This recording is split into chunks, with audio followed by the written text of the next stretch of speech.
Evangelho de João, capítulo 8, do versículo 1 em diante, diz assim: Jesus, entretanto, foi para o Monte das Oliveiras.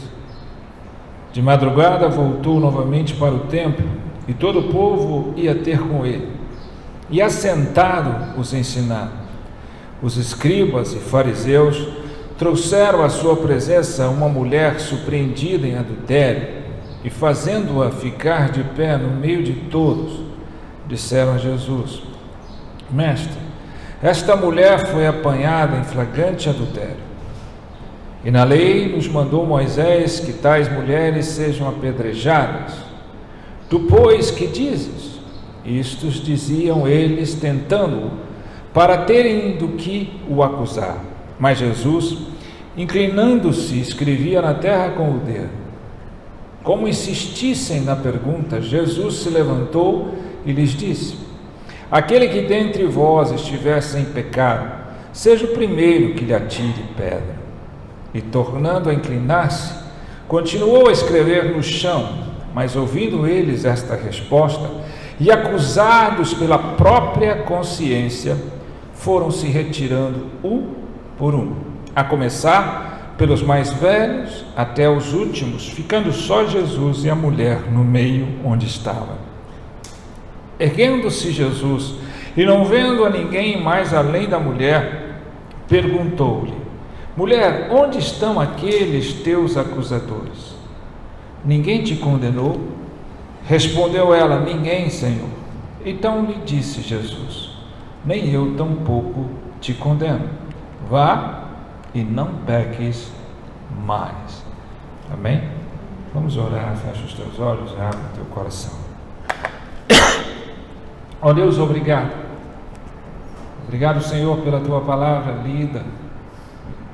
E agora, Senhor, que ela possa ser ministrada, não por mim, mas possa ser ministrada pelo teu Santo Espírito, pelo poder que emana do Senhor, a fazer com que essa palavra vá além das nossas percepções intelectuais, além dos nossos ouvidos humanos, ela vá aos nossos corações e faça diferença em nossas vidas, alimentando o nosso espírito, transformando as nossas mentes, corações, sentimentos, sensações, mudando, Senhor, todas as nossas percepções, para que de fato andemos segundo o teu propósito, segundo a tua palavra, e possamos, Senhor, caminhar ao teu lado, em nome de Jesus, em nome de Jesus, amém, amém.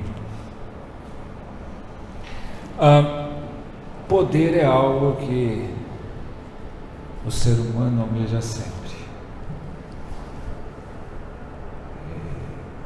A busca de poder faz com que já fez na história grandes estragos, né? Guerras, conflitos, e a cada vida em particular isso traz os seus problemas, né? Cada um querendo exercer um poder, uma autoridade sobre o outro, querendo ter poder na sua vida. É algo que o homem almeja sempre, né? E aquele que alcança determinado poder na vida, devido ao pecado e à corrupção do seu ser, ele certamente são poucos aqueles que sabem utilizar desse poder na proporção correta, né?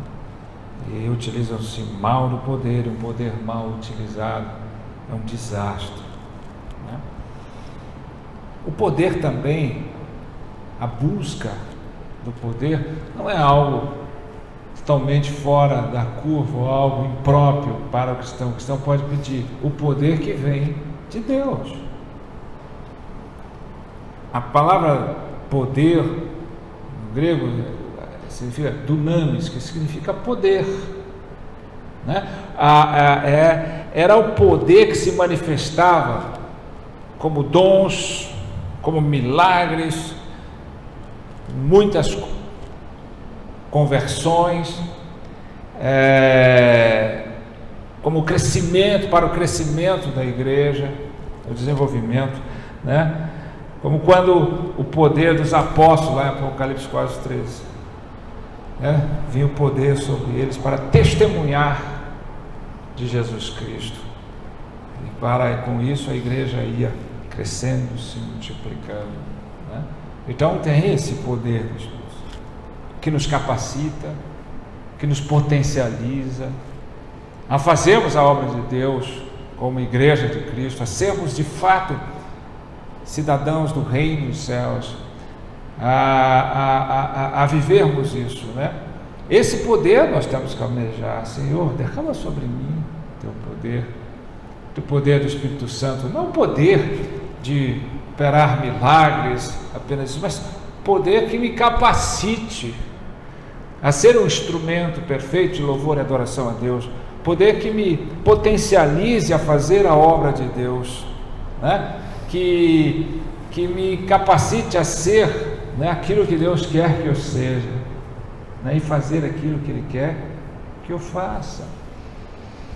Não é? O quanto nós pedimos, por exemplo, poder da sabedoria, o poder da consciência, o poder do verdadeiro arrependimento. É difícil as pessoas entenderem isso, o quanto a sabedoria tem um poder enorme em nossas vidas, o quanto a consciência tem um poder enorme em nossas vidas, e o quanto o verdadeiro arrependimento tem um poder enorme em nossas vidas.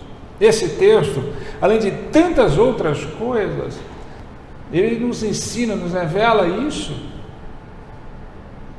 Jesus sentado diante do templo, ensinando onde ele estava, as pessoas se reuniam, e aí chega um grupo de homens trazendo uma mulher em trapos, pega em flagrante adultério, coloca ela em pé no meio de todos. A lei mosaica diz que toda mulher que fosse colocada pega em adultério seria apedrejada publicamente.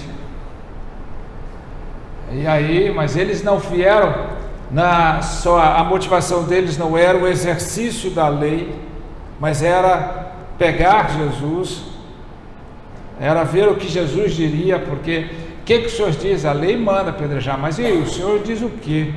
Porque se ele dissesse não faça isso, ele estava contra a lei, e era tudo que eles precisavam. Se ele dissesse apedreja, ele estava a favor da lei, mas contra os princípios, os valores, contra Roma, que diz que toda pessoa tem que passar por um julgamento. Então, de qualquer forma, ele não tinha saída. Mas a sabedoria, o poder da sabedoria sempre traz uma saída, e ele respondeu: quem não tiver pecado pode tacar pedra. E no meio daquele grupo de homens duros, rígidos, sustentados pela lei, legalistas, foram tirando as pedras e saíram, dos mais velhos aos mais moços. Jesus ficou só, ele e aquela mulher exposta na sua vergonha, e aí ele chega diante dela: onde estão os teus acusadores? Ninguém te condenou? E ela: não, Senhor, ninguém. Ele disse: eu também não te condeno, vá, não peques mais. Esse é o resumo da história que foi lida claramente aqui, que a maioria conhece. Mas o que muitas vezes nós passamos desapercebidos é o valor, a importância da sabedoria, da consciência e do arrependimento verdadeiro. E é disso que nós vamos falar hoje. O poder da sabedoria. Será que a sabedoria não tem um poder? Né?